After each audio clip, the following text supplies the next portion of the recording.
Ora bem, então vamos reiniciar os trabalhos, agora num formato diferente. Agora chama-se Perspectivas Políticas da Natalidade 2, Partidos Políticos.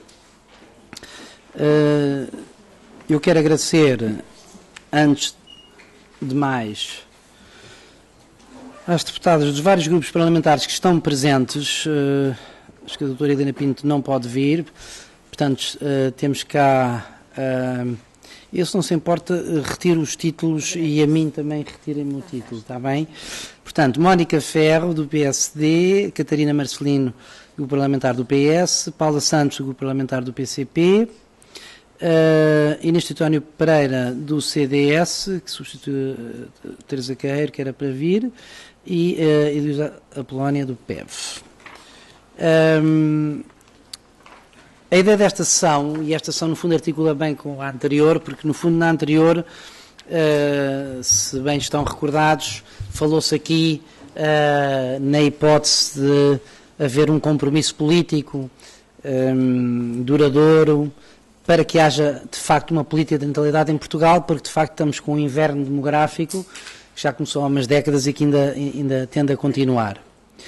Eu hoje acordei, ainda eram 5h30 da manhã, e tinha muita coisa para fazer hoje, e então às 6 da manhã mandei um e-mail às deputadas, elas podem confirmar, será às 6 e tal da manhã, receberam um e-mail meu, a sugerir, digamos assim, dois desafios. O primeiro era que tentassem, brevemente, porque no fundo são 10 minutos, para depois ainda haver um bocadinho para debate, mas brevemente trazer aqui a identidade do seu respectivo partido em relação às políticas da natalidade, ou seja, tentar sintetizar aqui sim algumas medidas importantes que o partido que representam tem defendido. Ou seja, o que é que as diferencia, se quiserem, o que é que os diferencia aos partidos. Mas o segundo desafio era nesta linha de, e haverá alguma política que possa, em que achassem que pode haver compromisso a médio prazo e, portanto, que se pudesse pensar nesse compromisso. Portanto, este foi o desafio que eu lancei, obviamente que são livres, obviamente, de falar sobre aquilo que entenderem, mas é só para dar o mote àquilo que se vai seguir. Eu passo de imediato a palavra, para não perder mais tempo, à Mónica Ferro. Vamos seguir a ordem que está aqui no programa, já agora, do Grupo Parlamentar do PSD. E agradecendo novamente a presença de todas e de todos. Muito obrigada.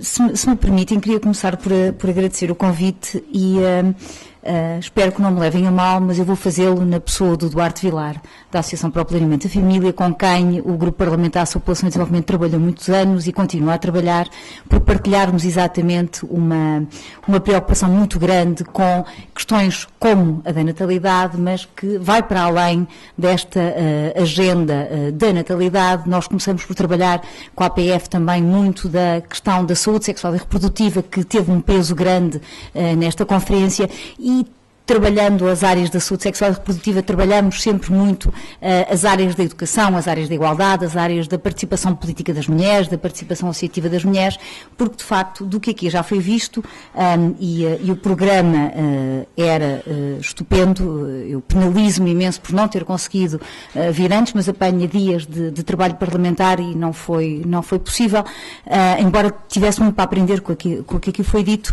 mas não me sou capaz de me arriscar no escuro e dizer que foi feita aqui não só o diagnóstico do porquê a baixa da taxa de natalidade em Portugal, porque é que Portugal tem este desempenho de natalidade, um desempenho demográfico que nos preocupa enquanto sustentabilidade, embora eu também vos deva dizer que na minha matriz originária e na maneira como eu olho para estes temas, me preocupa mais a sustentabilidade de um de uma determinada população do que propriamente o volume numérico dessa população.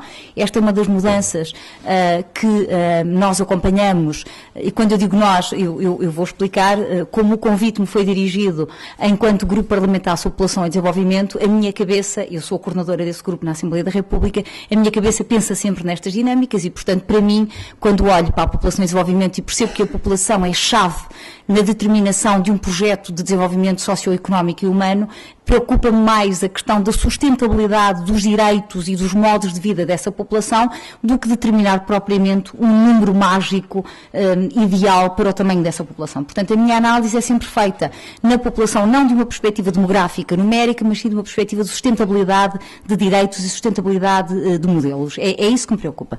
Mas dizia eu que não tendo estado aqui, de certeza que se olhou para a questão da natalidade também como uma questão que está diretamente ligada com a percepção de papéis sociais e com também alguma atribuição de um peso maior, de uma responsabilidade maior às mulheres na vida familiar, a uma conciliação mais difícil para as mulheres entre a vida familiar, pessoal e profissional, porque na distribuição do tempo as mulheres são oneradas com mais tarefas e, portanto, trabalham mais horas do que os homens, e isto tem que ter um impacto também na decisão final de ter ou não mais filhos, de alargar ou não mais a família. Isto só para vos dizer que eu, quando penso nesta questão, penso do ponto de vista da sustentabilidade do Estado Social, penso do ponto de vista da manutenção de um Estado social como nós o conhecemos hoje, mas penso também em tudo o que é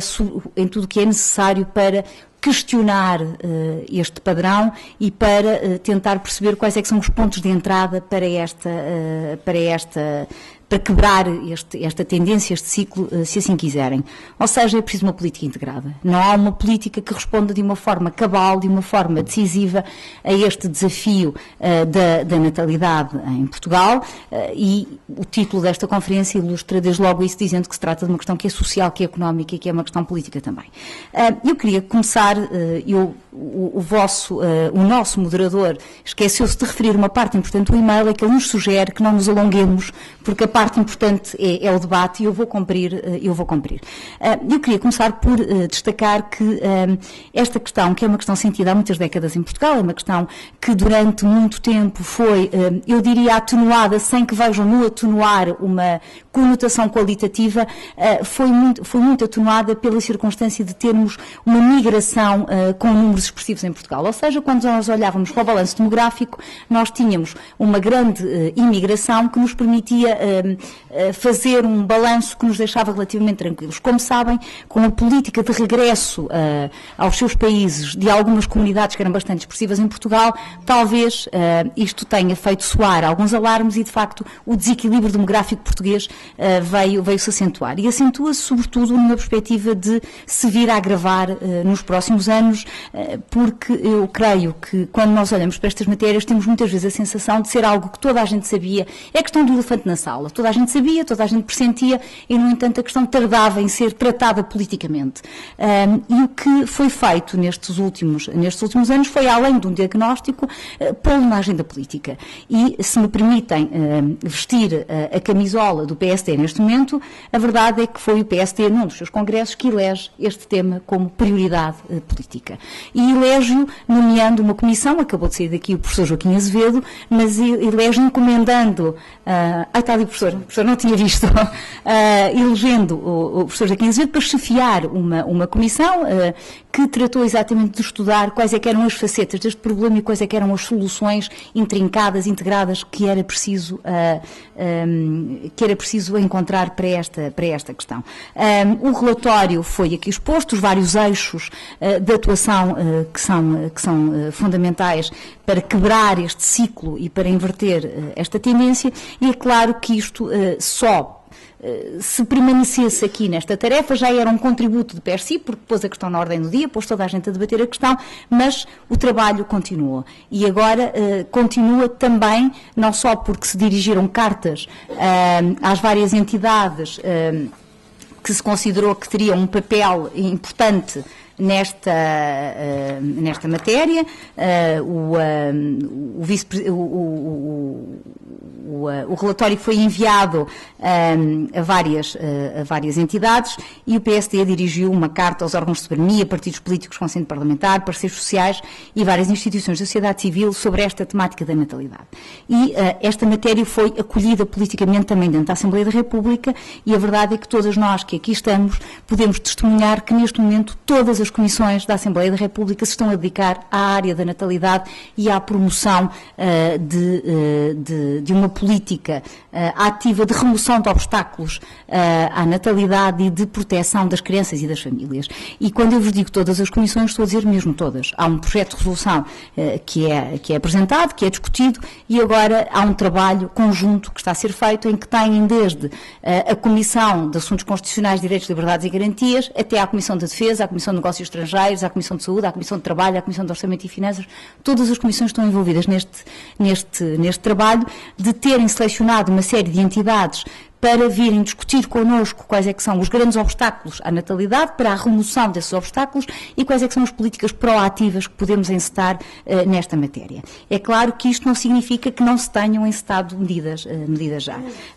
De certeza que a minha colega Ernesto António Pereira também vai falar disso, porque é uma medida conjunta deste Governo, mas há a reforma do IRS e a introdução de um quociente familiar no IRS é para nós uma das medidas emblemáticas desta política de apoio às famílias na área da promoção da natalidade. Há aqui várias políticas que podem ser gizadas, como sabem, e de certeza que o professor Joaquim Azevedo se referiu a isso na apresentação do relatório, na definição dos eixos e das prioridades.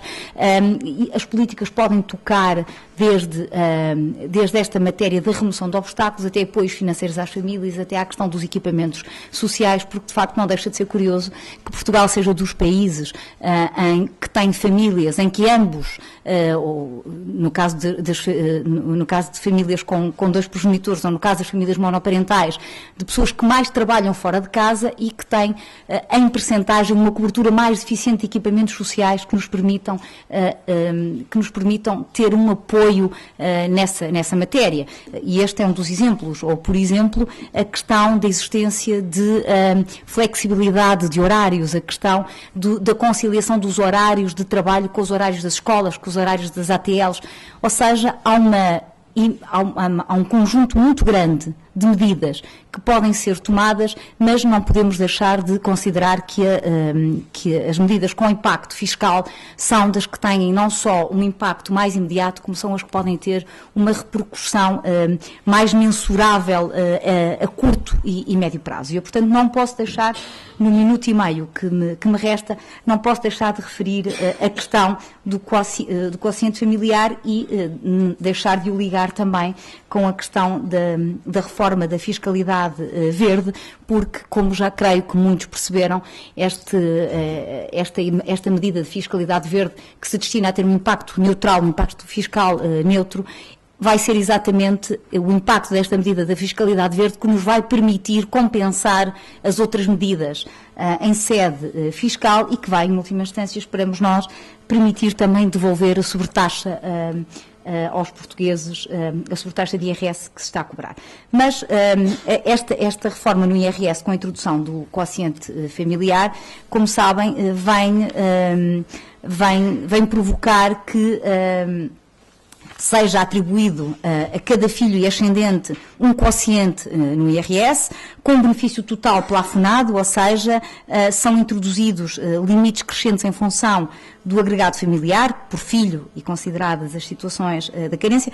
Já agora, eu ainda há pouco falava disso, estima-se que esta medida terá um impacto de cerca de 150 milhões de euros, o que vai ser financiado então pela tal fiscalidade verde, e há a previsão que para 2016 o quociente seja de 0,4 até os 2.250 euros, em 2017 o quociente de 0,5 por filho ou ascendente, mas eu sei que o professor Paulo Pereira vai criticar esta medida já de seguida. Estou a brincar consigo, é que nós já falávamos disso ali.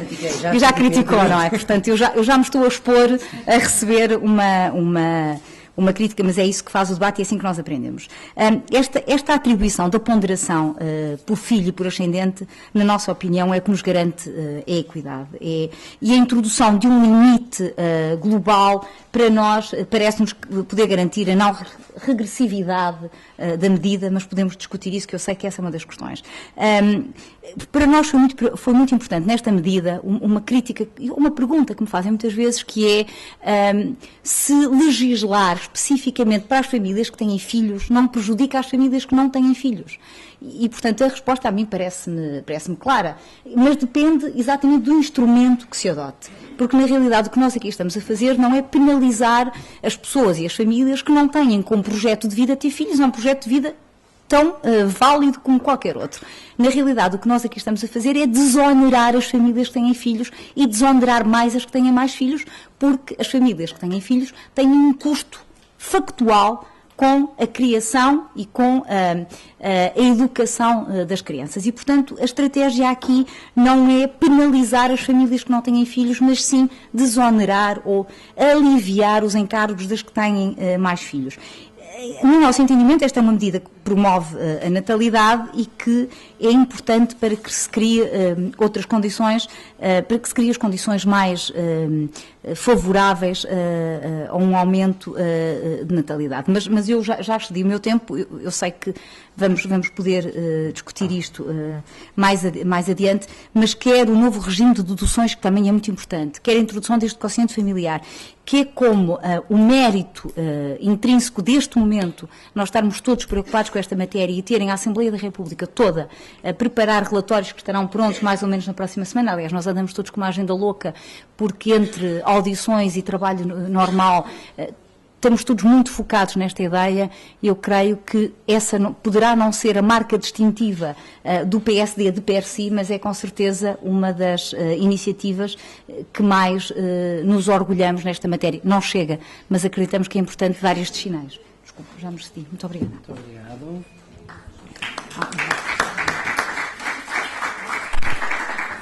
Muito obrigado.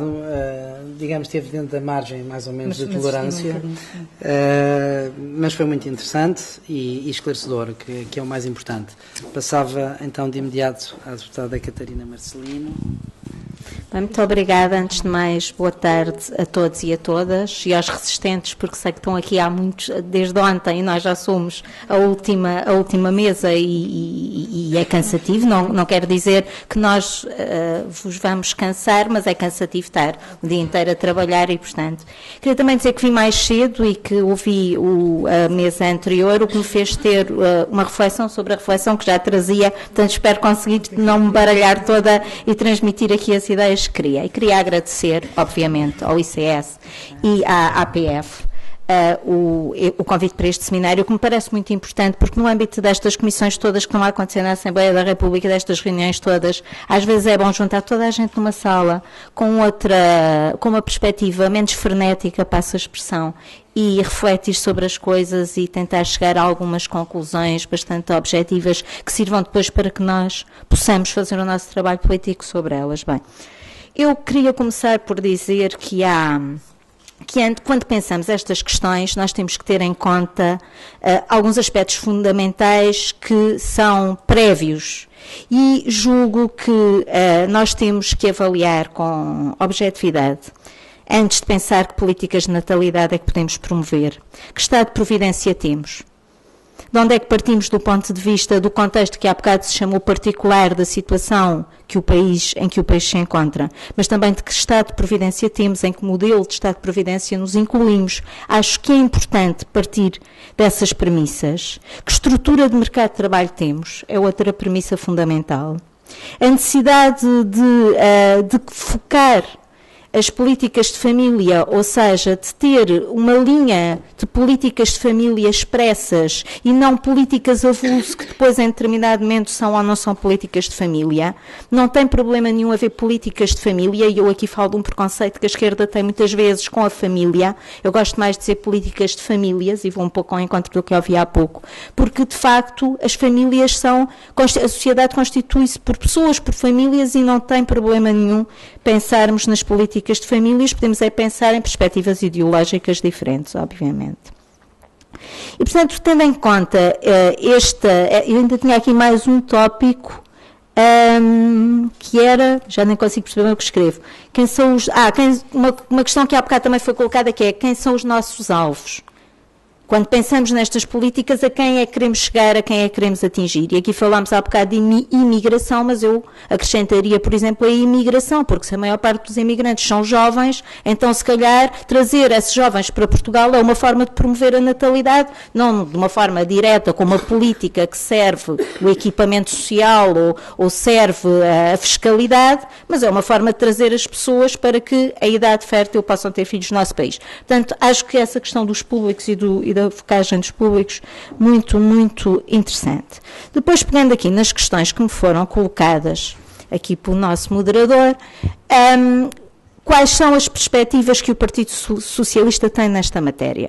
O Partido Socialista tem nesta matéria uma perspectiva que as políticas, e pegando naqueles pressupostos que eu disse anteriormente, nós vivemos numa sociedade em que as mulheres estão maioritariamente no mercado de trabalho, que tem uma política fiscal pesada, mesmo quando não é tão pesada como a que estamos a viver agora, mas os nossos impostos são altos.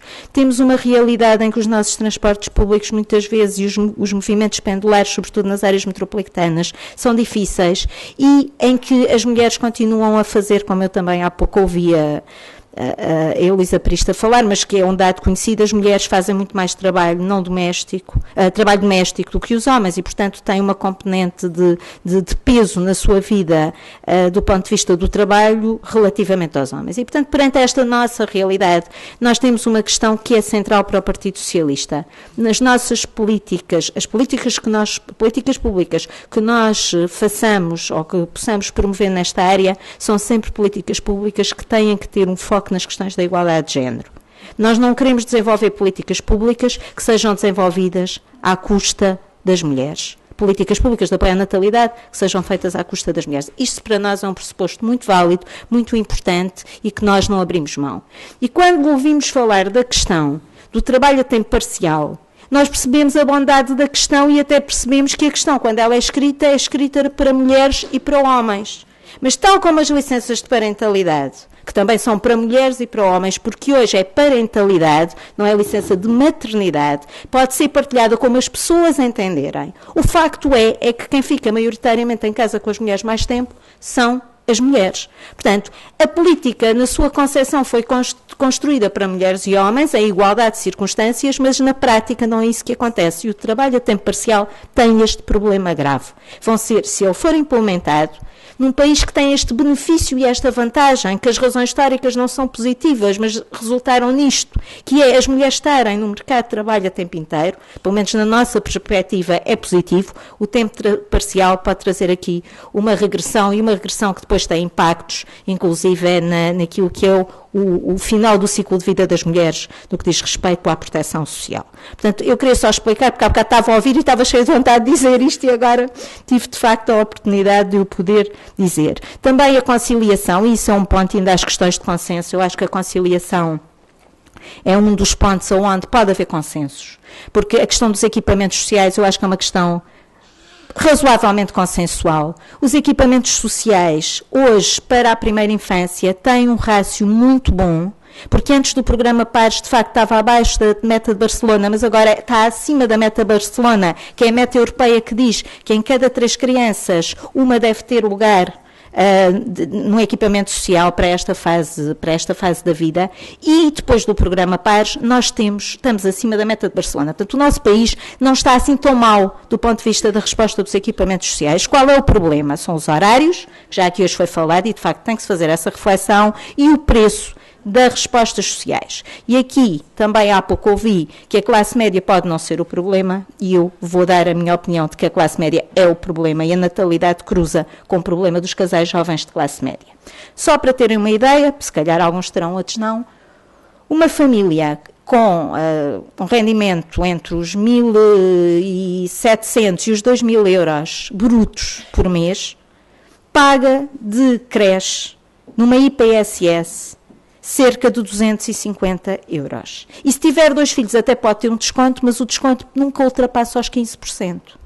E, portanto, nós estamos a falar de um custo brutal para as famílias, porque ter uma criança nessa fase da vida é muito caro. Há as vacinas que não estão no Plano Nacional de Saúde, que as pessoas obviamente se podem dar. Há o leite para os bebés que é muito caro, as fraldas. Ter um bebê é muito caro.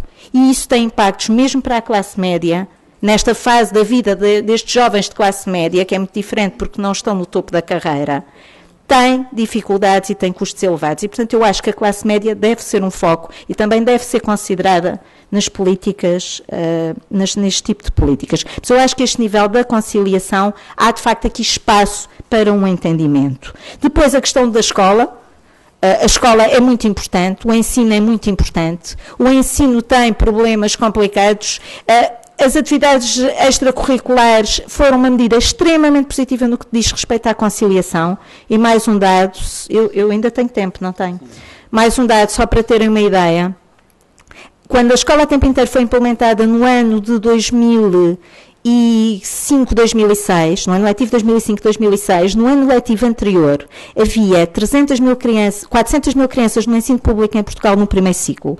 300 mil não tinham qualquer resposta extracurricular, só 100 mil é que estavam nos ATL das IPSS, o que significa que 300 mil crianças não tinham qualquer resposta. As AECs trouxeram resposta a estas crianças e é uma medida que está a andar para trás. E não são todas as medidas que estão a andar para trás, porque às vezes há aquela ideia que há bocado aqui também foi passada de que não há continuidade. Eu vou-vos dar um exemplo de uma medida que eu acho que é extremamente positiva, que tive continuidade e é daquelas coisas que eu também acho que pode haver alguns consensos, que tem a ver com as licenças parentais. Os 5 dias de licença para os pais, os 5 dias obrigatórios, foram pensados no governo socialista e foram implementados no Código do Trabalho por Bagão Félix. É a prova de uma medida simples de que houve alguma continuidade numa ideia que foi implementada. Portanto, algumas coisas têm continuidade. Agora, qual é o nosso grande problema para os consensos? E eu não me alargaria mais, tinha muito mais para dizer, nunca mais me calava, mas para os consensos só dizer o seguinte: onde é que eu acho que há problemas e dificuldades grandes? Prende-se mesmo com as questões ideológicas, com uma visão mais conservadora ou com uma visão mais progressista da sociedade. E onde é que isto entronca, dando exemplos muito concretos? Por exemplo, a questão dos modelos de família, de que há bocado aqui se falou.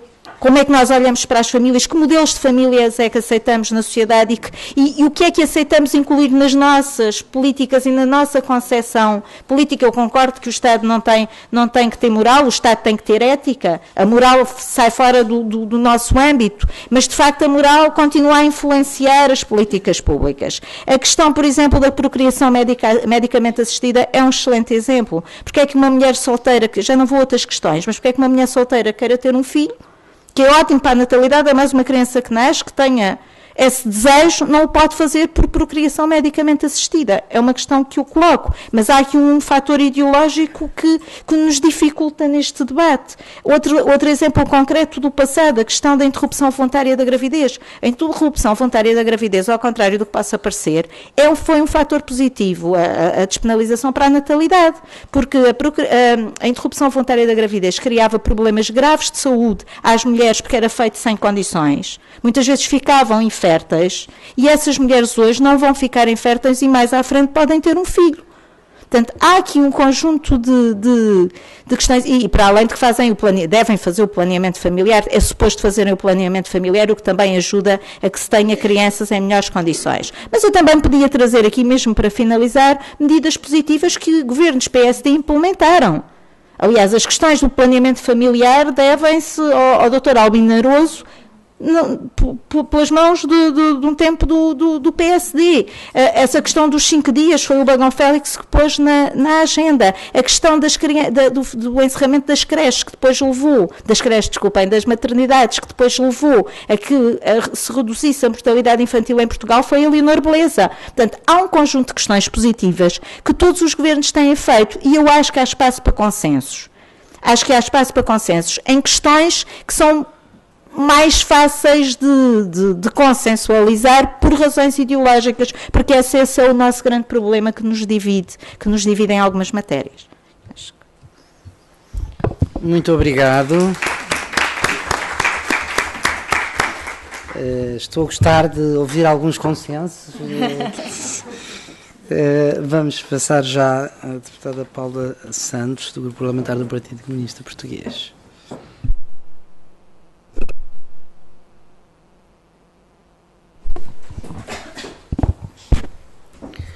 Muito obrigado.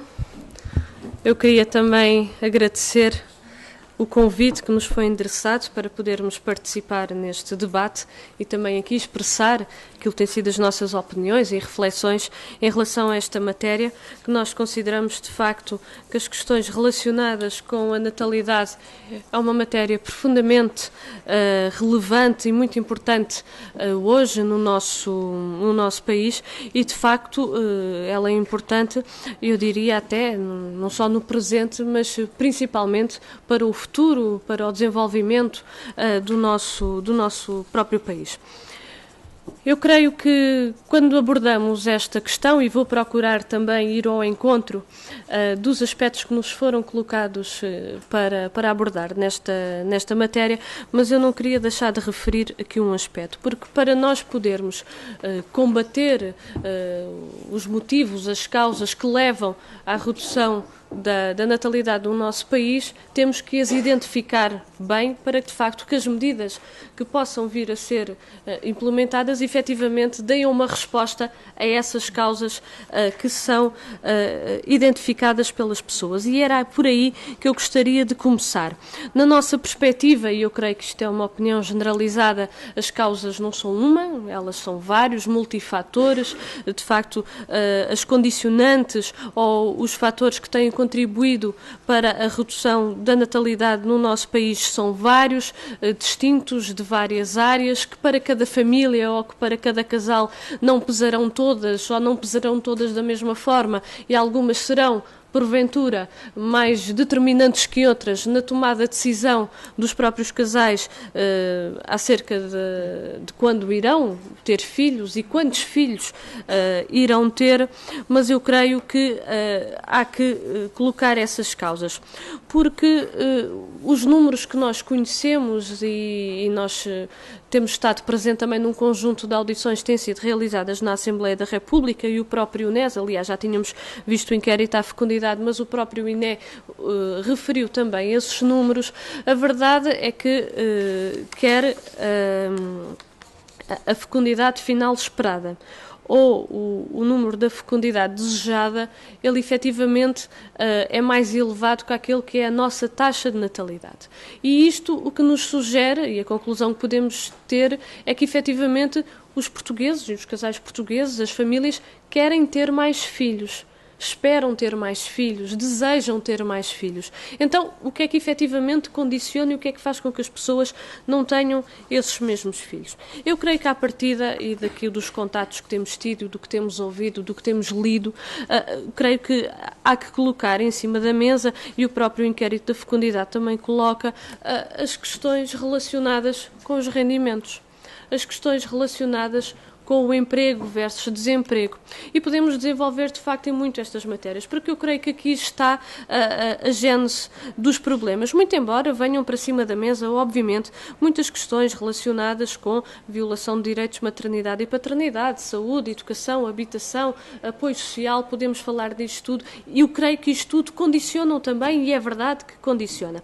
Mas ainda as questões dos salários e dos rendimentos e das questões relacionadas com o emprego, a verdade é que nós temos tido no nosso país não só elevados níveis de desemprego, elevados níveis de desemprego que estão a levar, conjuntamente também com a desvalorização do trabalho e com a remuneração desse mesmo trabalho, muitos jovens a emigrar, porque há pouco ouvi aqui a senhora deputada Mónica Ferro falar de facto da imigração e os impactos que a imigração tem do ponto de vista demográfico na nossa sociedade. Mas é importante ver também, então, mas porquê é que as pessoas emigram? Porquê é que as pessoas sentem necessidade de sair vir do país. É porque, de facto, o país também não lhe está a responder a um conjunto de necessidades gerais e que não vêem a resposta no nosso país e vão procurá-la fora.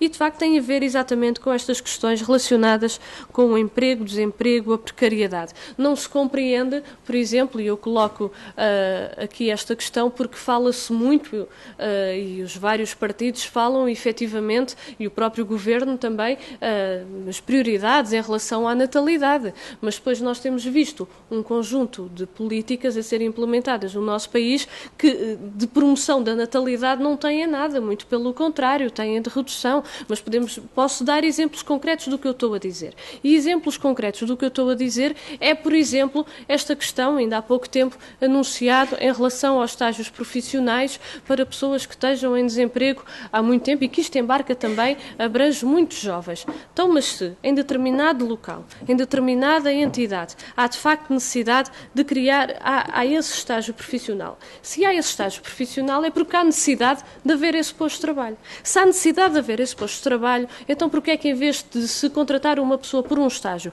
com um baixo salário, sem qualquer tipo, com um contrato por 6 meses, não se contrata com um contrato de trabalho efetivo e que se dê efetivamente estabilidade e que efetivamente se valorize esse trabalho que é realizado. Esta questão é a questão que é colocada por muitos jovens, mas podemos dar exemplos muito concretos em que o próprio Estado e o próprio Governo têm responsabilidades diretas. Por exemplo, a área da saúde, que é uma área que eu acompanho.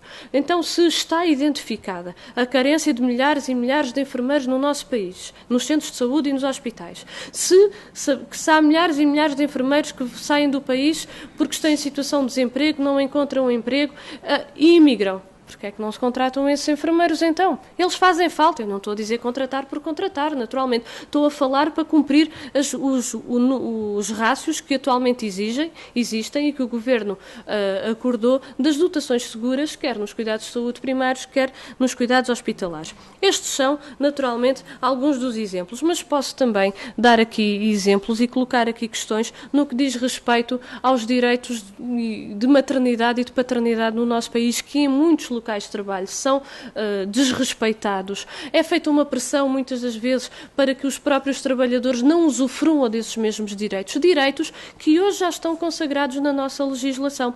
E o próprio Estado, muitas das vezes, é o próprio que também desrespeita esses direitos. Ouvimos, por exemplo, a denúncia que foi feita quando de um concurso para a contratação de médicos era questionada às jovens médicas se pretendiam ter filhos, se pretendiam engravidar. O Estado contratar médicos para os hospitais portugueses, é disso que a gente está a falar.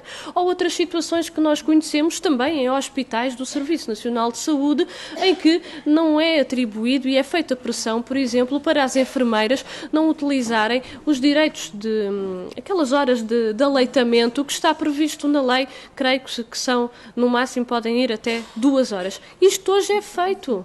Então, mas falam-nos em prioridade, falam-nos em dar atenção à natalidade e, de facto, aquilo que nós vemos é políticas exatamente vão no sentido oposto. Ou posso também dar o exemplo, por exemplo, nas prestações sociais. O conjunto das prestações sociais tem vindo a reduzir no nosso país. Posso falar do abono de família, do rendimento social de inserção, do complemento para idosos, mas, por exemplo, o abono de família. O abono de família foi retirado a mais de 600 mil crianças do nosso país. Isto é uma política de promoção, de incentivo, de apoio à família e de promoção da natalidade? Na minha opinião, creio que não é. Por isso, podemos chegar aqui, e a conclusão a que chegamos, efetivamente, é que todo este conjunto de questões...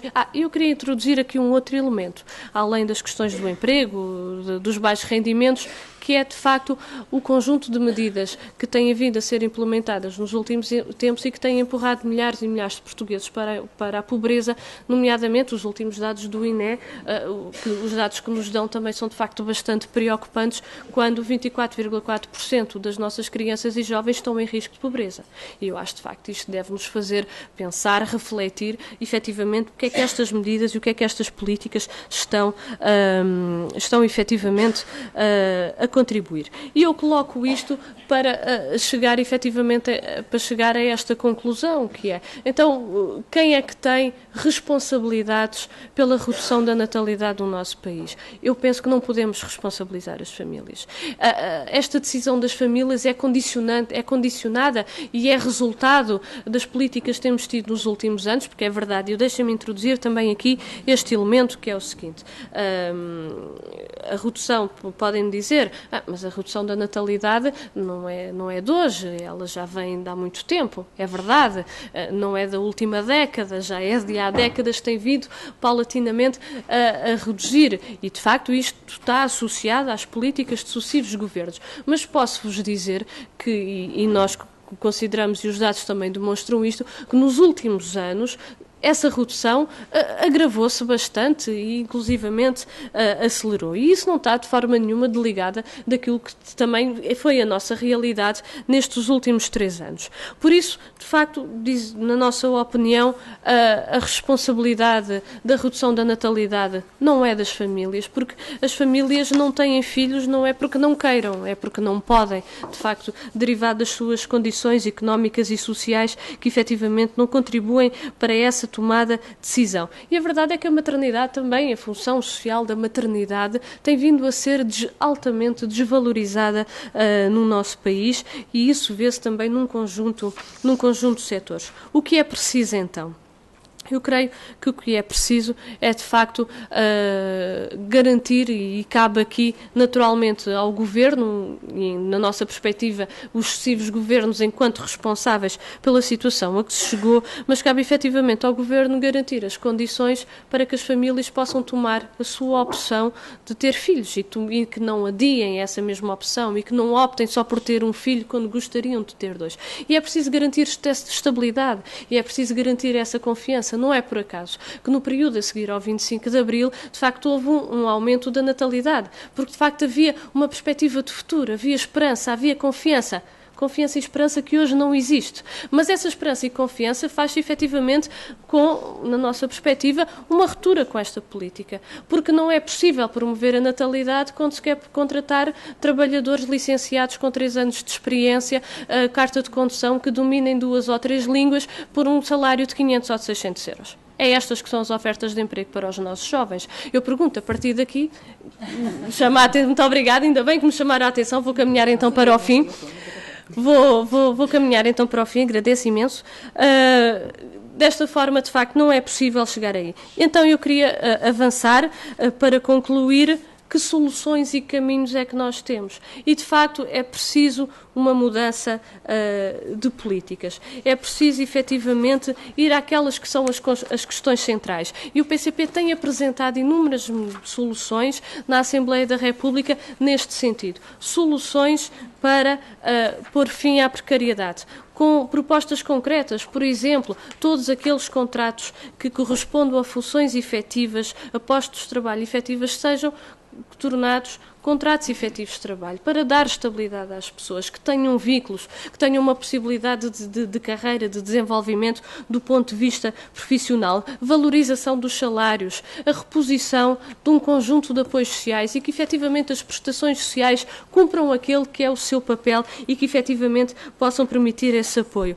Em relação aos direitos de maternidade e paternidade, temos também apresentado propostas no sentido, por um lado, da fiscalização dos direitos que já hoje estão consagrados na nossa Constituição, porque eles continuam a ser desrespeitados. Por outro lado, que efetivamente haja um reforço desses mesmos direitos e que haja uma organização do trabalho que permita, que respeite a vida pessoal, que respeite a vida familiar e que não trate os trabalhadores como se fossem uma espécie de produto ou de mercadoria em que as entidades patronais podem pôr e dispor da vida dos trabalhadores como se eles não tivessem responsabilidades familiares e pessoais. É necessário, naturalmente, uma rede pública de creches, porque esta é uma questão muito colocada também por parte das famílias, que são onde colocar os filhos, porque aquilo que existe muitas das vezes não dá a resposta e os preços são, de facto, exorbitantes. E depois, naturalmente, é preciso garantir o acesso aos cuidados de saúde, é preciso garantir os direitos sexuais e reprodutivos, é preciso garantir o acesso a uma habitação digna, efetivamente a custos acessíveis, porque um dos problemas dos jovens jovens hoje é que também cada vez saem mais tarde e devido a essa instabilidade laboral não lhes permite uma independência, uma autonomia mais cedo e que saem mais tarde naturalmente da casa dos pais e por isso, de facto, há aqui um conjunto de políticas, mesmo para terminar, eu não queria ser indisciplinada já estando a sê-lo, mas mesmo para terminar e depois, obviamente, uma política fiscal que desonere as famílias, os trabalhadores e os reformados. E quanto à política fiscal, peço desculpa, mas eu não posso deixar de dizer isto. É que a reforma do IRS, que foi aqui valorizada por parte do PSD, ela abrange ou se beneficiará um conjunto mínimo de famílias, porque a maioria das famílias portuguesas com filhos, devido aos seus baixos rendimentos, nem sequer pagam impostos, por isso não vão ter qualquer benefício desta reforma do IRS, aliás, ainda vão pagar mais impostos com a dita fiscalidade verde. Por isso, isto também é uma fraude em relação a esta matéria e é, de facto, preciso, uma ruptura grande, onde as famílias, os trabalhadores estejam efetivamente na prioridade, não só no discurso, mas principalmente nas medidas concretas. Peço desculpa por ter sido tão indisciplinado.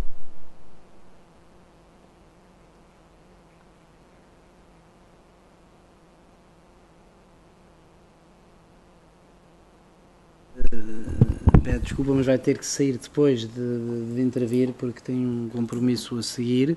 De qualquer maneira, ainda podemos contar com a sua intervenção. Muito obrigado por ter conseguido vir, porque obviamente não estava planeada no programa e, portanto, já é bom termos a presença do CDS aqui. Exatamente, foi uma presença não planeada. Muito obrigada. Queria agradecer o convite. Eu, de facto, venho um bocadinho como suplente, quem devia estar aqui era a deputada Teresa Queiro, que não pôde, e eu exatamente para conseguir depois conciliar também com a minha vida familiar, não vou poder ficar cá até ao fim. Mas queria só fazer aqui uma análise sobre tudo isto e tentar responder às questões que nos foram feitas sobre o consenso a que devemos chegar e quais são as prioridades que nós encontramos em relação à natalidade para os próximos 2 legislaturas e o consenso que achamos que devemos ter. Nós, na Assembleia da República, no seguimento deste projeto de resolução do PSD, temos feito inúmeras audições, acho que já sabem. Eu acho que na Comissão de Educação e de Segurança Social já deve ter feito mais de 20 audições a respeito deste tema, entre confederações, associações, profissionais, tudo, no âmbito da segurança social e da educação.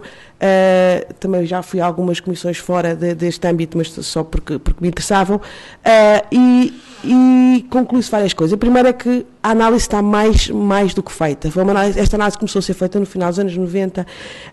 Mais recentemente, em 2007, o CDS fez um relatório sobre a natalidade. Há relativamente pouco tempo, a Presidência da República incumbiu o professor David Justino de organizar também como uma conferência sobre natalidade, onde vieram várias conclusões, e agora o PSD com o professor Joaquim Azevedo.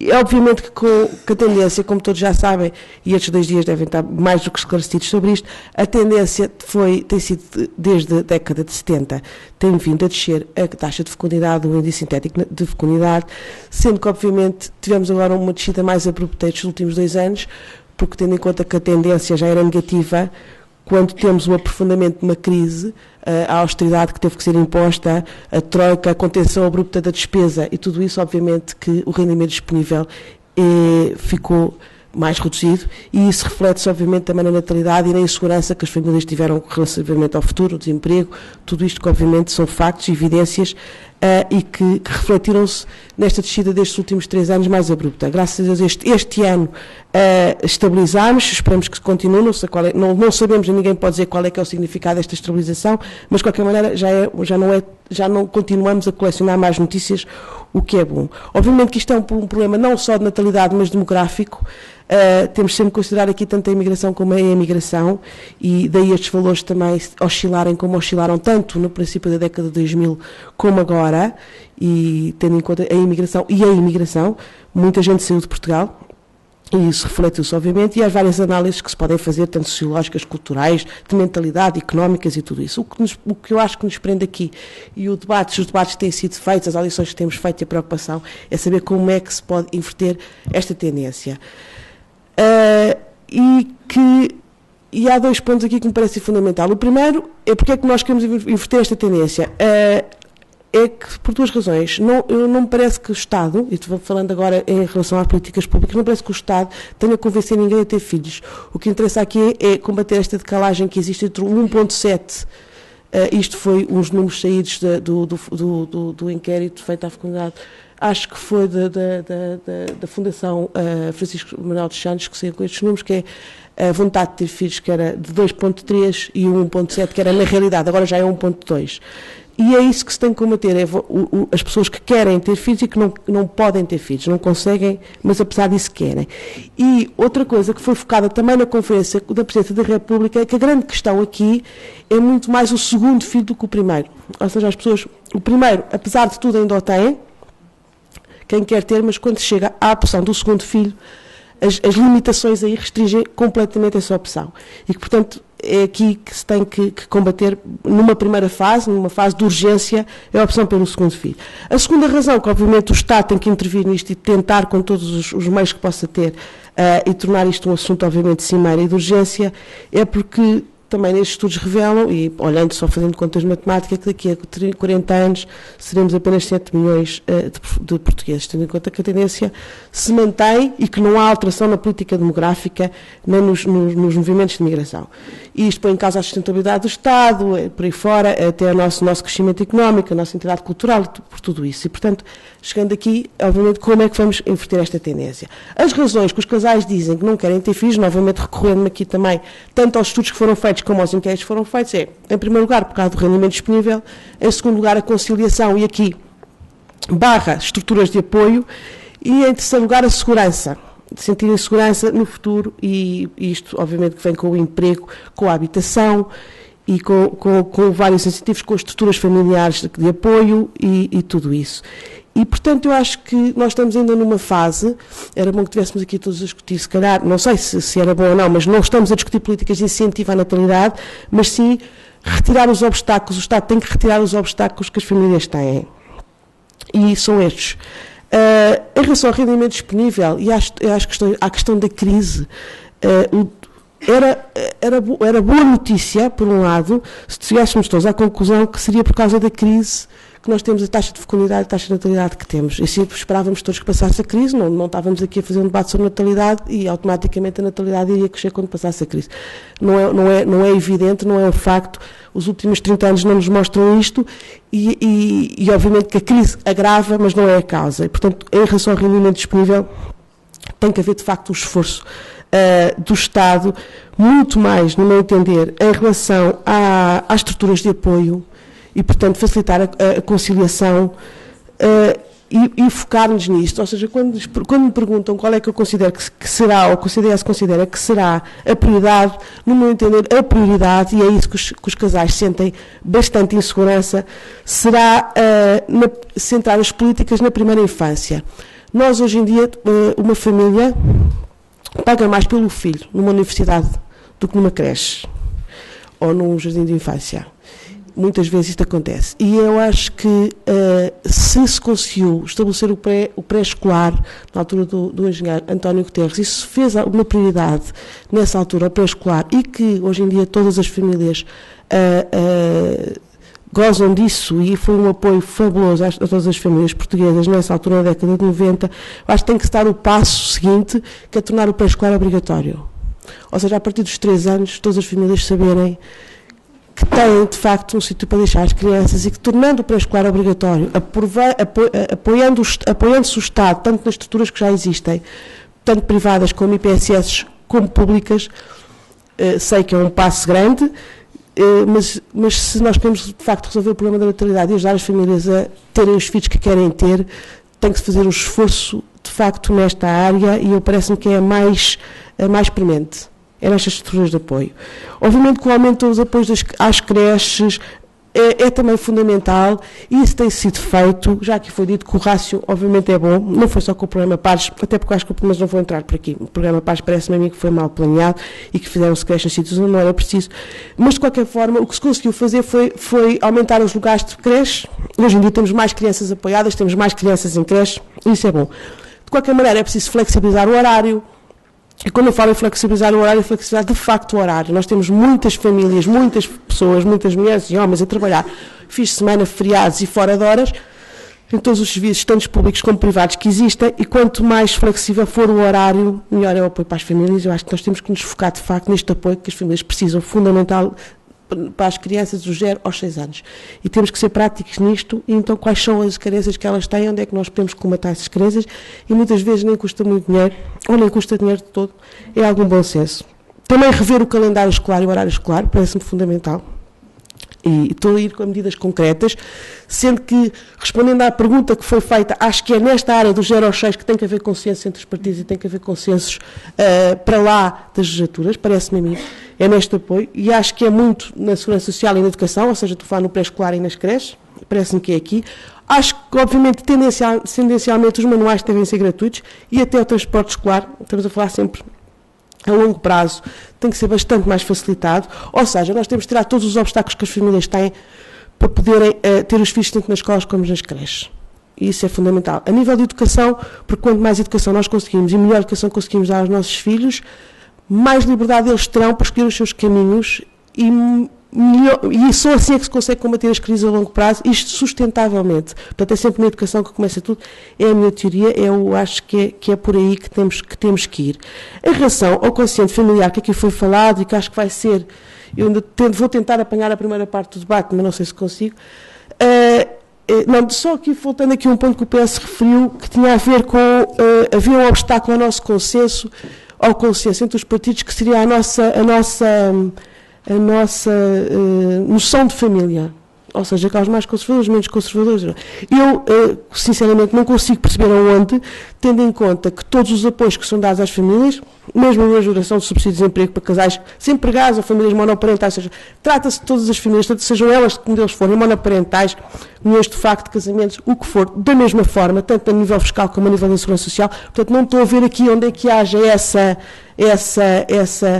esse entrave ou esse obstáculo ao consenso, não me parece que seja aqui, acho que se está a olhar para o lado errado, acho que temos de ser muito mais práticos e objetivos do que andar com questões deste género, que não me parece onde é que tem alguma relevância, porque não existem de facto, não é o vazio. Em relação ao consciente familiar, pode discutir mais tecnicamente, e acho que se vai discutir, já se discutiu mais tecnicamente o assunto, mas parece-me fundamental pensar numa coisa. Primeiro é que se considerou pela primeira vez que um filho é uma despesa, e quanto mais filhos se tem, mais despesa se tem. Agora, podia-se considerar um filho um ponto em vez de 0,3 ou 0,4 e por aí fora. Não. Considerou-se, abriu-se uma porta que parece ótima para as famílias. Todas as famílias que têm mais filhos vão pagar menos IRS. Há um teto de 2.000 euros para os abatimentos, o que faz com que este imposto não seja regressivo e que esta reforma não seja regressiva. Existem 120 mil famílias que este ano não vão pagar IRS, que estão fora tanto do quociente familiar, e ainda bem, porque nem sequer vão pagar IRS. E, portanto, não parece nem que haja que este imposto seja regressivo, e parece-me que abriu-se aqui uma porta bastante importante, que é essa, que é considerar que, obviamente, cada filho é uma despesa e tem que se considerar um filho como uma despesa que é. Pronto, e eram estes os pontos fundamentais que eu queria falar, e não tenho assim mais nada a dizer, e vou tentar continuar no debate até ao limite da minha disponibilidade. Muito obrigada.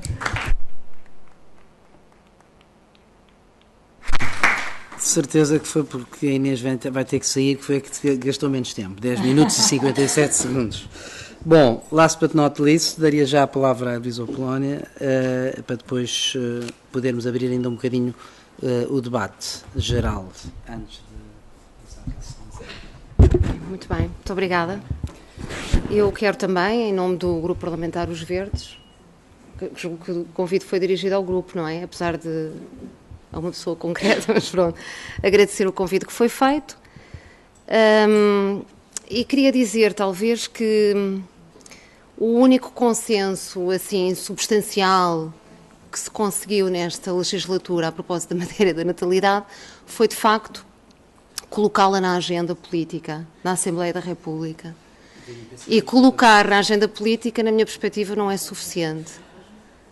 Porque nós vamos certamente, e temos estado a discutir muitíssimo na Assembleia, temos ouvido imensas entidades, organizações, sei lá, um número infindável de pessoas a propósito desta matéria, mas talvez seja importante refletir sobre que resultados é que vão sair daqui.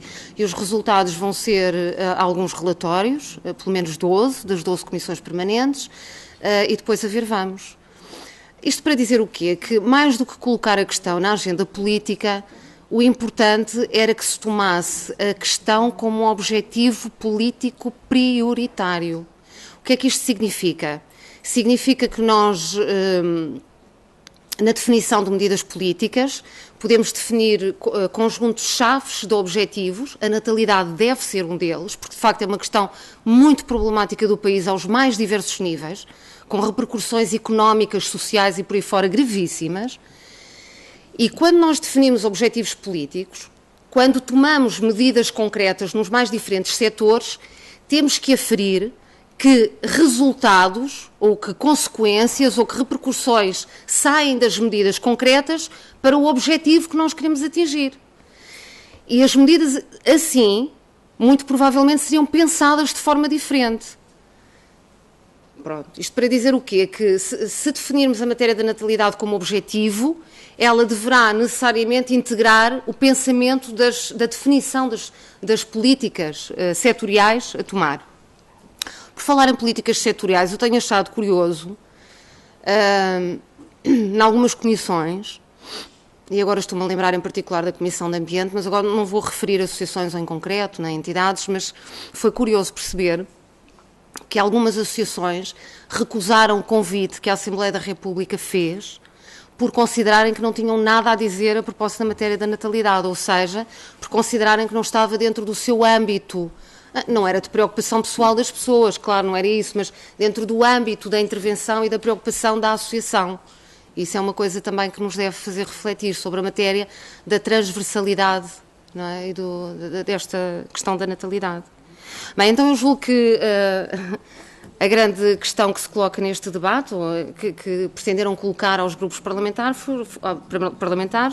foi que respondêssemos àquela famosa pergunta do Sr. Presidente da República, que ele fez há 7 ou 8 anos atrás, que era mais ou menos uma coisa do género: o que é preciso fazer para que nasçam mais crianças em Portugal? E sem querer ir ao pormenor, obviamente, acho que fundamentalmente... Exatamente. Acho que, fundamentalmente, é preciso ter noção, se não de todas, pelo menos de algumas causas que suportam esta realidade. E como já aqui foi referido, e julgo que bem, há muito diagnóstico feito, a realidade é bem conhecida. Cada pessoa é uma pessoa, cada pessoa terá a sua motivação para ter ou não ter filhos, mas às vezes fora da Assembleia da República e destes fóruns, assim, as pessoas são menos politicamente corretas. E quando são menos politicamente corretas, dizem mais aquilo que lhes vai na alma. E às vezes aquilo que vai na alma das pessoas é muito preocupante. E eu estou-me a lembrar de algumas opiniões que já ouvi de pessoas de quem não esperava ouvir, de que há um certo egoísmo nestas gerações que se foram formando de mulheres, porque nós ligamos muito à nossa carreira, à nossa profissão, e descuramos muito a questão dos filhos. Eu deixo aqui isto só para reflexão, não vou fazer comentários para não ir aos pormenores técnicos. Mas talvez seja ainda hoje importante discutir na sociedade e com muitas pessoas, que se calhar parece que não, mas é importante, discutir de facto qual é o papel da mulher na sociedade e ainda falar muito da necessidade da igualdade de oportunidades do estar na sociedade e de como as coisas se podem formar partilhando na sociedade. Bom, sobre a questão das medidas propostas na Assembleia da República, no nosso caso, porque nunca estivemos no Governo, na Assembleia da República a propósito da matéria da natalidade, nós apresentámos um projeto de resolução que já foi discutido e chumbado na Assembleia da República pela maioria PSD-CDS, que tinham um conjunto, faziam uma reflexão, também sustentada no diagnóstico e em alguma preocupação que nós levantávamos a propósito da matéria da natalidade, e depois tinham um conjunto de 10 propostas. Eram muito centradas no fator subsistência das famílias. Porque nós podemos... Foi em 12 de junho de 2014 e sei que foi discutido em junho ainda. Portanto, foi mesmo no final da sessão legislativa passada. Passada? Sim, 2014, exatamente, passada. É certo que nós, agora também não vou detalhar, aqui já foram dados alguns exemplos de algumas questões setoriais no âmbito da saúde, no âmbito da educação e a outros níveis, que a Inês colocava como obstáculos que é preciso arredar. Mas mais do que arredar obstáculos, talvez a primeira preocupação deve ir para a não criação de mais obstáculos e para a criação de condições para que as pessoas possam fazer as suas opções. E se as opções fossem tomadas livremente em Portugal, aquilo que o índice de fecundidade real nos diz, se comparado com o índice de fecundidade desejada, é de que havia mais crianças a nascer em Portugal. Ou seja, que as pessoas desejam ter mais filhos do que têm. E, portanto, se fosse dada liberdade de opção ou de concretização da opção às pessoas, muito provavelmente o problema era menor, de menor escala em Portugal. Pronto, as nossas propostas eram muito centradas na questão do desemprego, no combate ao desemprego, no combate à precariedade do emprego, no combate aos baixos salários, na questão da diminuição do horário de trabalho, na questão também da disponibilidade no trabalho. Hoje, de facto, nós também criámos uma...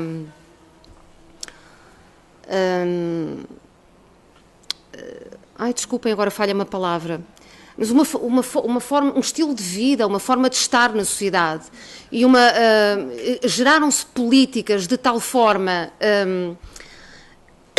acentuadas sobre a desvalorização do fator trabalho, que isto tem depois repercussões sérias na forma como as pessoas têm que se atirar para a selva. O que é que eu quero dizer com isto? Hoje as pessoas têm que ter uma disponibilidade tal para se manterem no trabalho, para se manterem no seu emprego, para se darem à sua empresa, que é uma coisa perfeitamente absurda. E esta falta de... Estou apenas a dar um exemplo. Esta falta de disponibilidade não é só questão do dinheiro, que também é importante, naturalmente. Esta falta de disponibilidade leva as pessoas a não poderem, ou a não pensarem, ou a não priorizarem outra componente familiar, ou outra dimensão familiar. Porque lhes retira perspectivas também da sua própria realização pessoal a esse nível e porque lhes retira também capacidade de subsistência. Bom, isto para dizer o quê? Para dizer que não é possível falar de natalidade sem falar de matérias de subsistência, sem falar de matérias de trabalho. Nós, quando estávamos a discutir este projeto de resolução na Assembleia da República, havia um deputado do PSD que me estava sempre a mandar aqueles apartes que são regimentais na Assembleia da República e alguns até muito engraçados de ler nos diários da Assembleia da República, que me estava sempre a dizer assim, então mas é só isso, mas acha que a natalidade só tem a ver com isso, mas a baixa taxa de natalidade só tem a ver com isso, e não tem só a ver com isto, mas na nossa perspectiva tem muito a ver com as matérias de subsistência e com as matérias de trabalho. Pronto, eu não vou dizer muito mais, porque agora eu acho que o importante é lançar-nos para o debate. Gostava só de responder à Mónica sobre a questão da fiscalidade ambiental, que não tem propriamente a ver com a matéria, mas dada a transversalidade que aqui falamos, acho que é importante responder. A fiscalidade ambiental não é neutra, ou seja, não gera neutralidade em relação ao IRS. Isso é uma profunda falácia. Gera neutralidade, eventualmente, para as receitas do Estado. Pois, mas nós estávamos aqui a analisar a perspectiva das pessoas em concreto. E aí, desse lado, falaram da questão do quociente familiar e do IRS como se fosse uma medida extraordinária, importante, para não exagerar muito, importante até também para a matéria da natalidade. Mas não se esqueçam que aquilo que muitas famílias Eu já nem estou a falar da dimensão das famílias que não vai ser abrangida por isso. Mas, mesmo famílias que vão ser abrangidas vão depois ser penalizadas ao nível da fiscalidade ambiental. Bom, e o que é que acontece? A fiscalidade ambiental, podem dizer assim, olha ali uma verde ainda por cima contra a fiscalidade ambiental. E eu sou contra esta fiscalidade ambiental, acho que ela de verde não tem rigorosamente nada. Esta fiscalidade ambiental surge para o Estado captar mais receita para cobrir alguma despesa. E lembrem-se, por exemplo, do aumento dos combustíveis, do que isso ainda vai galopar, eventualmente fazer repercutir-se numa coisa que era essencial para generalizar a utilização, que é o transporte público. Portanto, se falamos de dimensões ambientais, temos que ir falar destas coisas todas. Mas isto para dizer o quê? Que muitas pessoas vão ser, o que podem ganhar de um lado, vão imediatamente ser penalizadas do outro. E, portanto, depois estas falácias aqui, do tira daqui, põe dali, para beneficiar famílias, a história deve ser contada de uma forma completa e tem muito que se lhe diga. E, portanto, as políticas ou são verdadeiras ou não são. Eu não digo mais nada, para já, claro.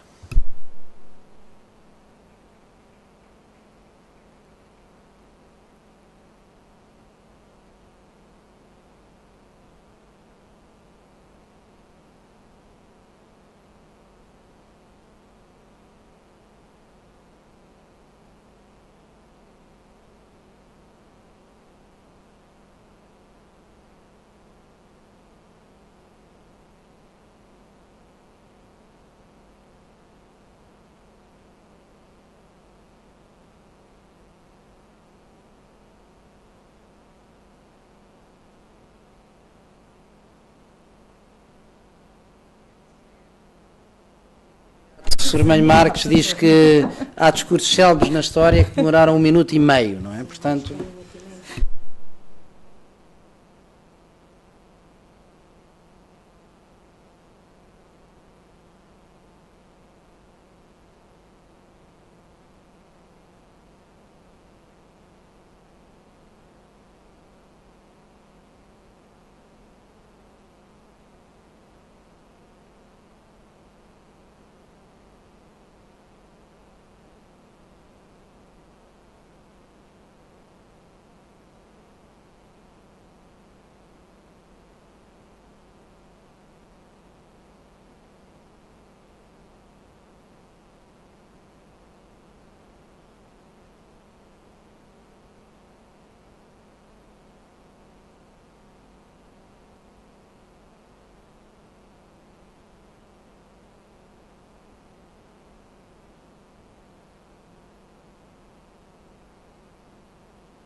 Eu antes de dar a palavra ao seguinte, esta questão, se me permite, reformulo nesta maneira que eu queria colocar esta questão ao professor Joaquim Azevedo, e é fundamental.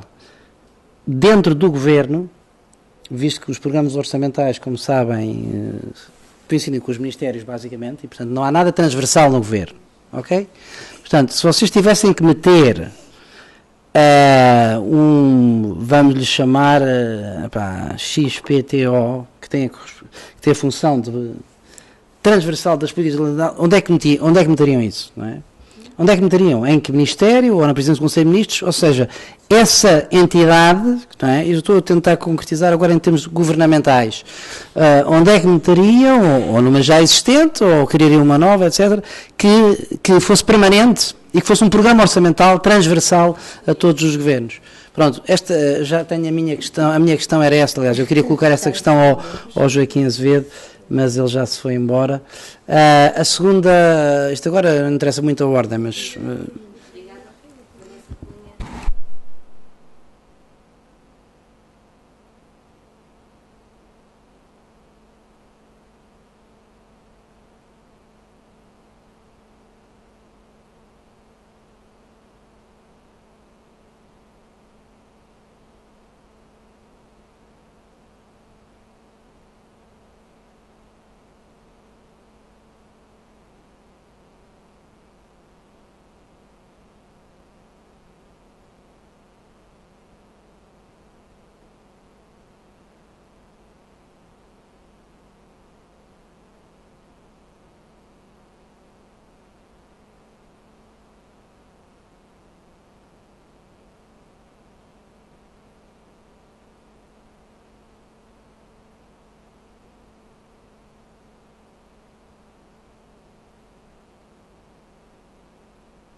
já tinha comentado aqui.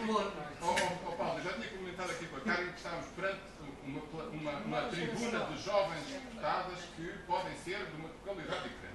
Mas, quando se invoca pergaminhos curriculares, é preciso cuidar, porque há um track record que eu, pelo menos na comunidade científica, tendo a valorizar muito quando avalio qualquer proposta nova.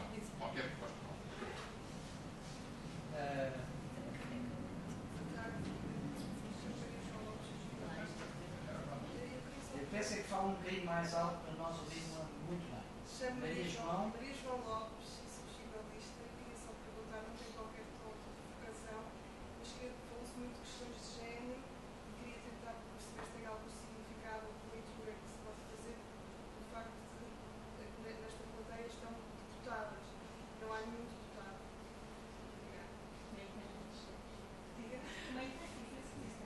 E eu não comentei, mas pensei quando vi a lista. É uma explicação.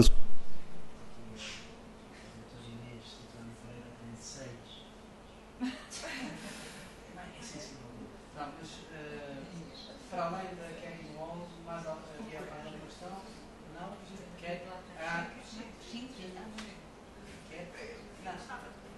Sim, mas quer dizer, era só para sintonizar com a Inês Teodoro Pereira no sentido, o relatório da Comissão,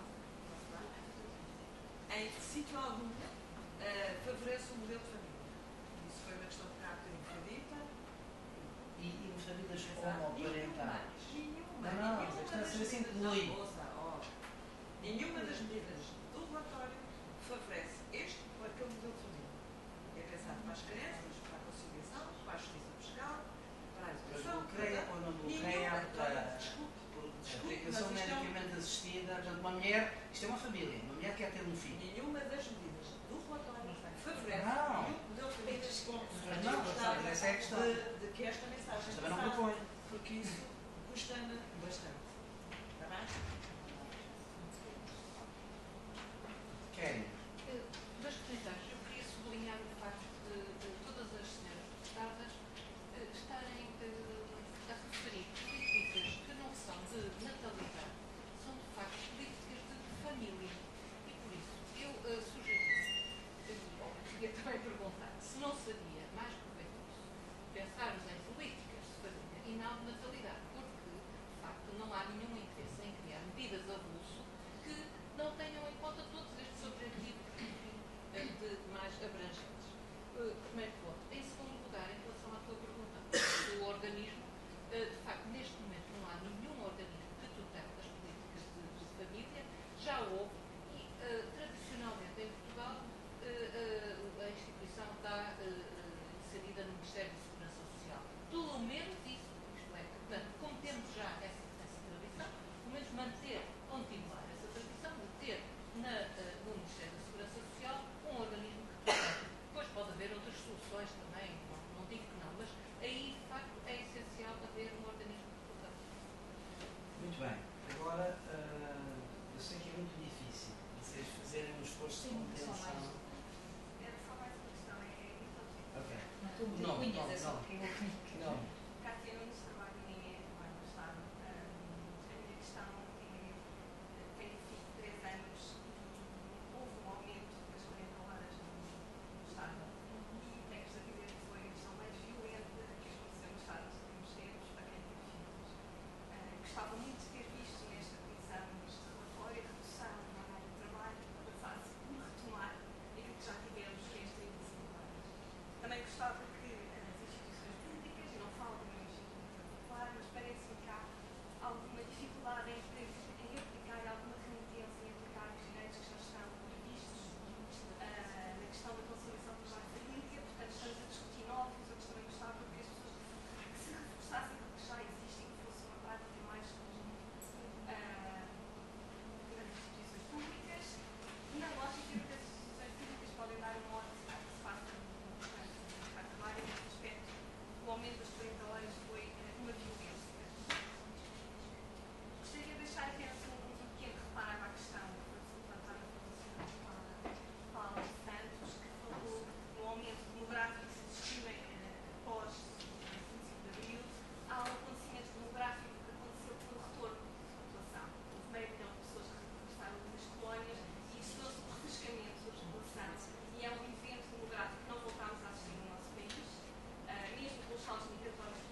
eu agora, visto, quer dizer, eu sugiro que Duarte e Keren aceitem que nós vamos estar todos na mesa no final, vamos ter que reduzir a sessão de encerramento, não é, para dar algum espaço agora para... Temos aqui esta opção a fazer, mas eu penso que é mais útil dar aqui sim 2 minutos a cada um. 3, pronto. 5 vezes 5 são 25. Está bem, 3. Pronto. Não, é que eu dou 2 e vocês falam 3,5. A questão é essa, não é? Portanto, Ok, tem toda a razão. E agora começamos pelo inverso. Elisa Apolónia. Exatamente. Agora faço o inverso, que é para... Se calhar o microfone. Não tem microfone?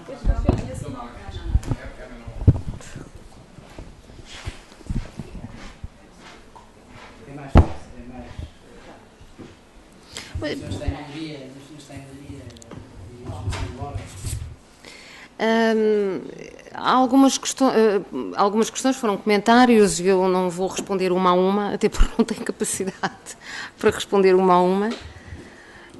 Mas se calhar começo já por esta da composição. Eu que me lembre, o convite foi-me dirigido a mim, pessoalmente, não foi? Portanto, foi a mesa que me escolheu a mim. Havia um deputado dos Verdes, portanto, se eu estou aqui é porque o convite me foi dirigido a mim. Terá que talvez perguntar aos organizadores, pelo menos em relação ao meu grupo parlamentar. Eu julgo que foram colocadas aqui questões muito concretas, de vivências concretas, e eu julgo que isso é que é importante também para a discussão. Foi colocada a questão de o que fiz, eu vivo justamente também nessa situação, e a Paula Santos estava aqui a perguntar como é que fizeste quando eles foram para o segundo ciclo, quando colocou a sua questão, e eu estava-lhe a dizer, foi uma dor de cabeça. A conciliação com o pai, o ir buscar, o ir levar, os diferentes horários, porque ainda por cima são 2, depois houve uma determinada altura que tinham horários completamente diferenciados, e não somos nós, quer dizer, há milhares de pessoas nesta situação, e o que fazer? Depois aquela dúvida entre o começar a libertá-los na cidade e o precisar de lhes dar atividade, e então lá vêm os custos atrás, pronto, no meu caso depois era a conciliação com o trabalho parlamentar, e quantas vezes tive que me sentar esgotada a pensar, vou buscá-lo a ele ou a ela, ou vou para a comissão, fazer opções. A generalidade das pessoas ainda são coisas mais complicadas, que é com o trabalho na empresa, não é? Pronto, são coisas complicadas de gerir, e de facto são estas experiências da vida concreta que nós, e o governo em particular, também, e as câmaras municipais e todos aqueles que tomam decisões políticas, têm que ter atenção para procurar ajustar, dar respostas. No fundo é isso que se pede. O que se pede são respostas para que as pessoas depois possam fazer as suas opções em função das respostas que existem. Foi colocada ali uma questão que eu julgo que é relevantíssima, que é a questão do aumento do horário de trabalho, e prende-se um bocado com aquilo que eu estava a falar, da questão da disponibilidade, daquilo que nos é exigido ao nível laboral, não é? E fala-se tanto da questão da conciliação da vida familiar com a vida profissional, e quando falamos de questões de género e por aí fora, não é? Mas depois são estes obstáculos concretos, e quando nós na Assembleia da República discutimos a questão do horário laboral, é isso que é importante dizer, é que é importante também levar, na argumentação que damos, dizer que é impossível inverter a tendência da natalidade, da baixa natalidade, se continuarmos com este tipo de medidas. Quer dizer, volto um bocadinho depois ao início da minha intervenção, é que estas medidas setoriais devem ser pensadas com vista a um objetivo político que nós pretendemos atingir, e se ou a natalidade ou é ou não é. Ou é no discurso ou é na prática. Pronto. Agora, eu acho que a pressão, já que a questão entrou com tanto fulgor em todas as comissões, na Assembleia da República, assim, numa assentada só, foi tanta gente ouvida, agora vão ser produzidos relatórios e por aí fora. O que é importante? É importante agora, a estas associações que aqui estão também, puxar e dizer, não se fiquem por aí. Agora é preciso haver reflexos disto. Porque lá dentro desconfio eu que não vai haver grandes reflexos. Estou a falar da maioria, claro. Pronto, obrigada pela vossa atenção e bom trabalho para todos.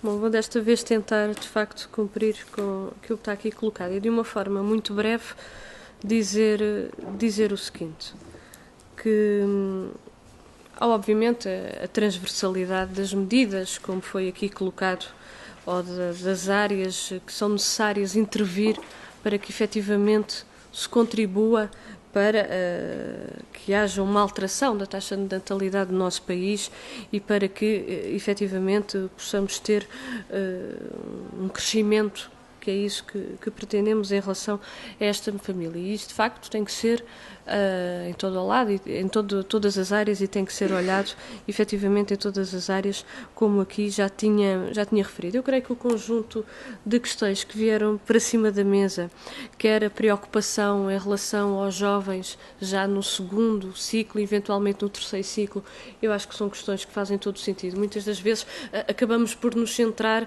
quando são mais pequeninos e nas crianças, mas de facto são crianças depois que hão de crescer, a ser adolescentes, adultos, e de facto há todo um conjunto de perspectivas em todas as etapas. Há que ter em conta de facto a existência de respostas, porque eles continuam a existir, os pais continuam a ter que trabalhar e efetivamente é preciso dar uma resposta. Eu creio que a este nível também. Não é? Ou seja, obviamente é preciso aqui uma resposta também do ponto de vista do Estado, porque os custos efetivamente que existem nas creches, eles continuam ao longo da sua vida e isso faz obviamente todo o sentido.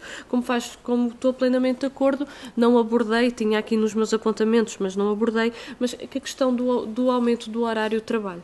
Eu coloco ao aumento do horário de trabalho, obviamente, na administração pública, mas podemos falar, por exemplo, no setor privado e em alguns locais da administração pública também, a desregulamentação do próprio horário de trabalho. E eu estou plenamente de acordo com a questão que foi aqui colocada e obviamente que nem do ponto de vista de trabalho, de motivação dos trabalhadores é vantajoso, nem do ponto de vista depois, naturalmente, da articulação entre a vida pessoal, familiar e a vida profissional. Não há, de facto, aqui nenhuma vantagem em relação a esta medida. Aliás, nós temos proposto a redução do horário de trabalho e tem sido continuamente rejeitado. E parte daqui para dizer o seguinte, porque, e é aqui que eu acho que há, de facto, demagogia e hipocrisia, nomeadamente dos partidos que neste momento suportam o governo, porque, efetivamente, não se pode falar em querer promover a natalidade, em querer proteger as crianças e as famílias e depois tudo aquilo que é feito é exatamente no sentido oposto. Há pouco colocava,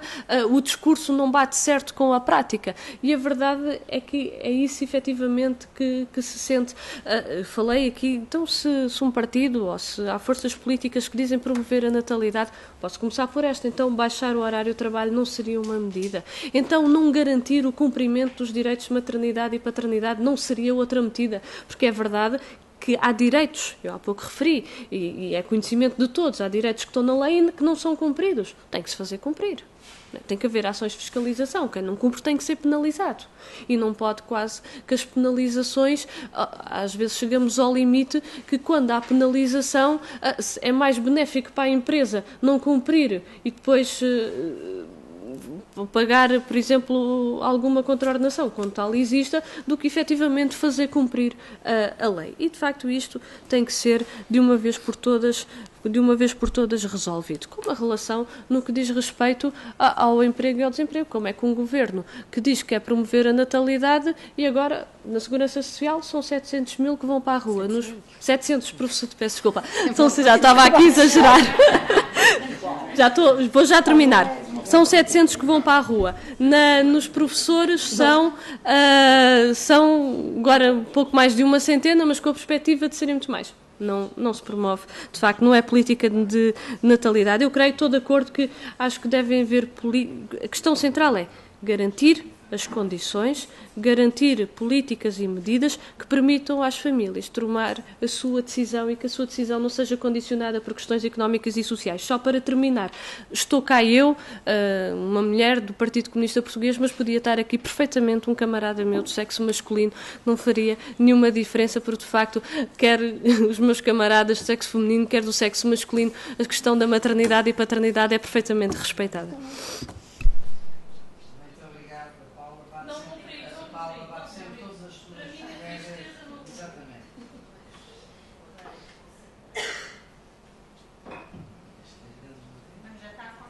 pronto. Eu nem liguei o microfone, ponha lá. Bem, está a zeros. Eu gostava de começar por dizer que, eu há bocado esqueci, mas eu acho que o grande consenso se faz na concertação social.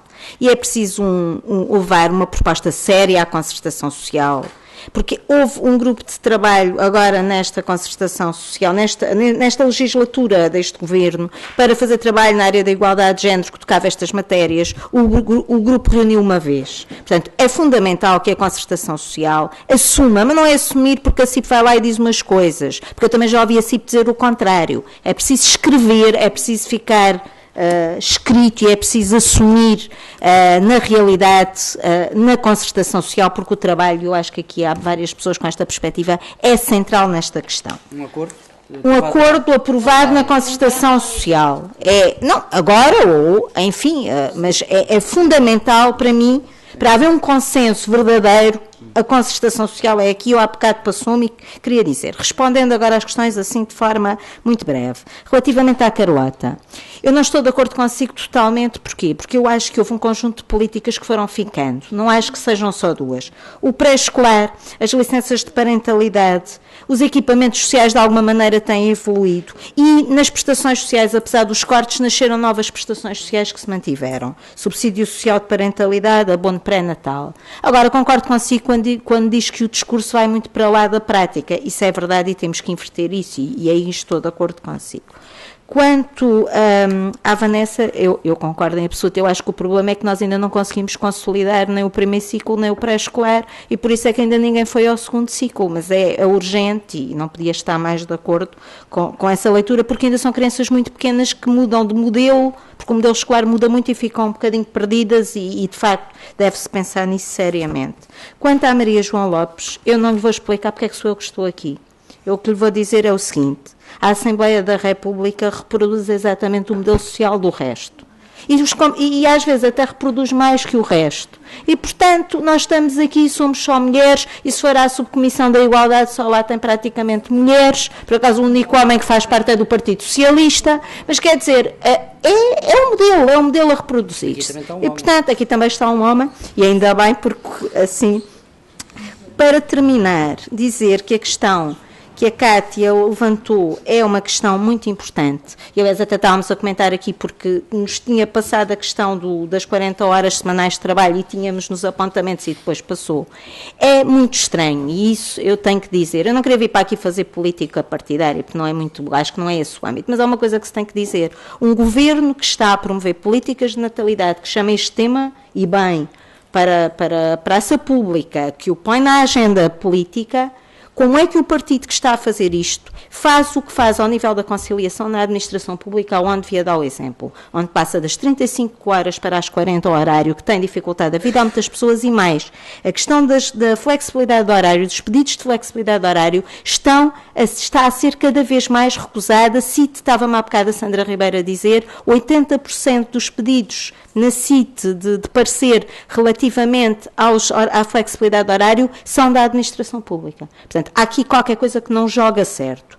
Para acabar, professora Karen Wall, horários de trabalho, a questão das políticas de família, estou de acordo, obviamente. Aliás, a Joana de Barros Batista era alta comissária para a igualdade e para a família, portanto, aí até no tempo do engenheiro Guterres, no primeiro governo, conciliaram-se as duas matérias, e o organismo para tutelar, o que devia ser, era o Conselho de Ministros.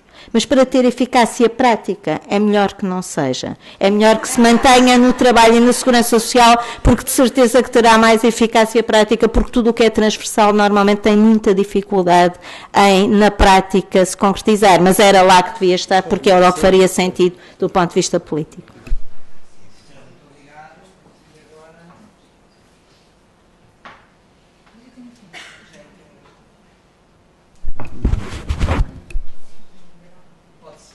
Quer começar? Obrigada, Paulo. Eu vou, se me permite, eu vou começar exatamente por este último ponto, em resposta à professora Karen Wall, dizendo que eu punho na PCM, exatamente por ser o organismo onde é possível monitorizar de uma forma integrada as políticas, e dou-lhe um bom exemplo. A Secretaria de Estado da Igualdade está na PCM e, de facto, não há dúvida de que o trabalho que é preciso fazer a nível da igualdade, que implica trabalho, implica educação, implica saúde, implica segurança social, tem que ser na presidência do Conselho de Ministros. Dá mais visibilidade, dá-lhe uma responsabilidade política acrescida.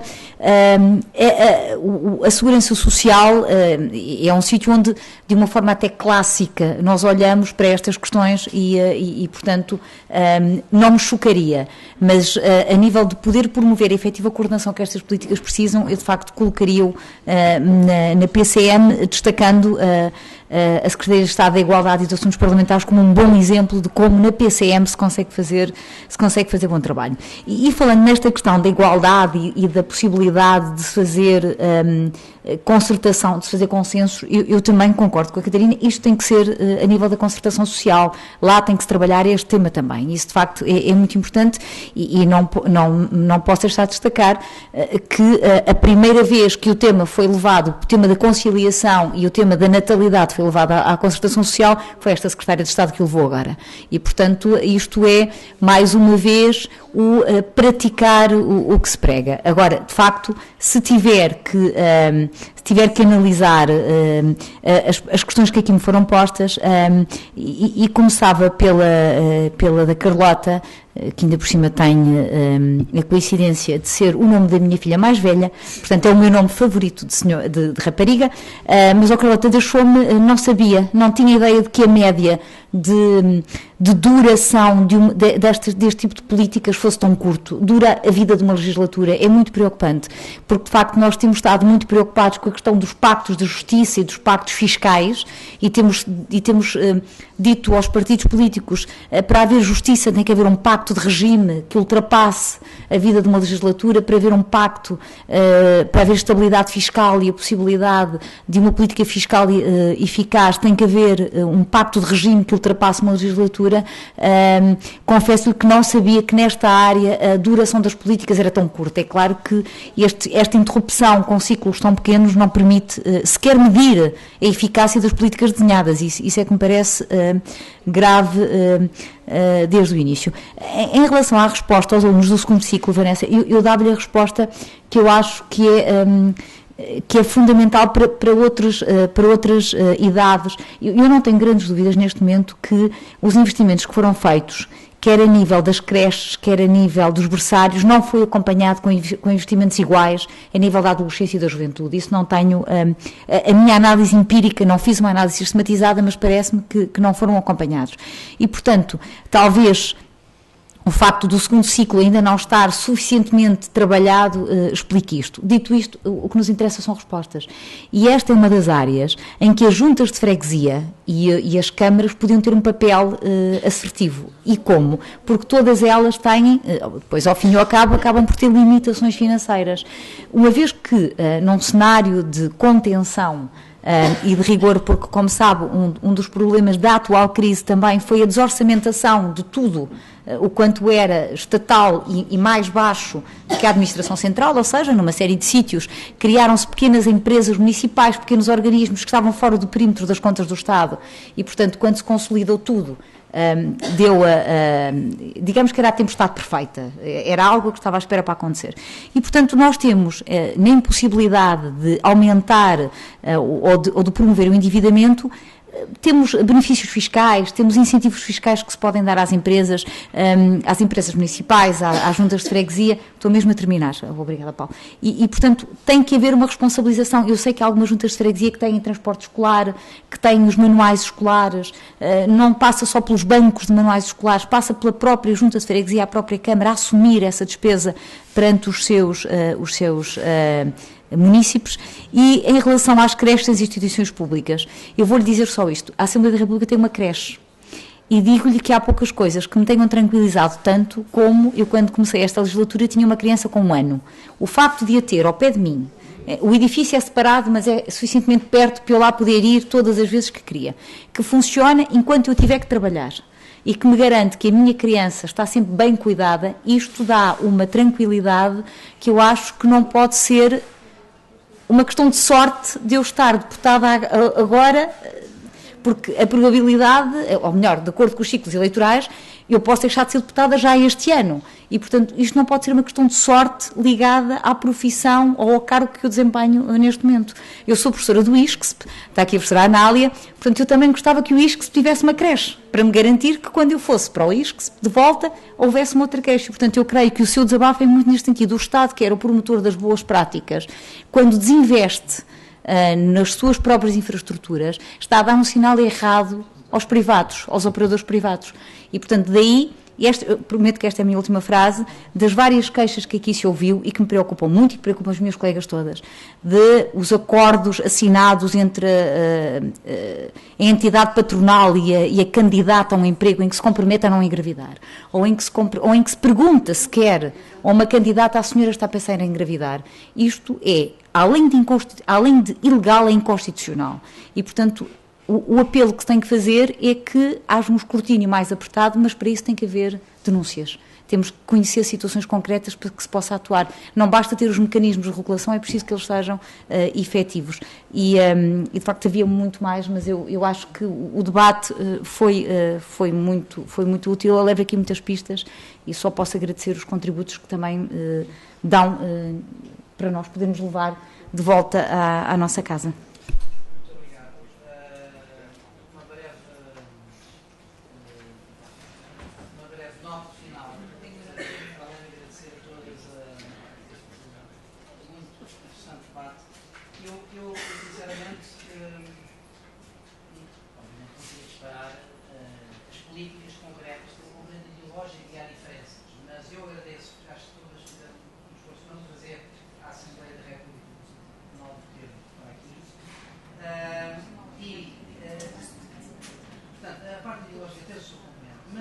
Eu detectei aqui uma série de consensos que vou lê-los muito rapidamente.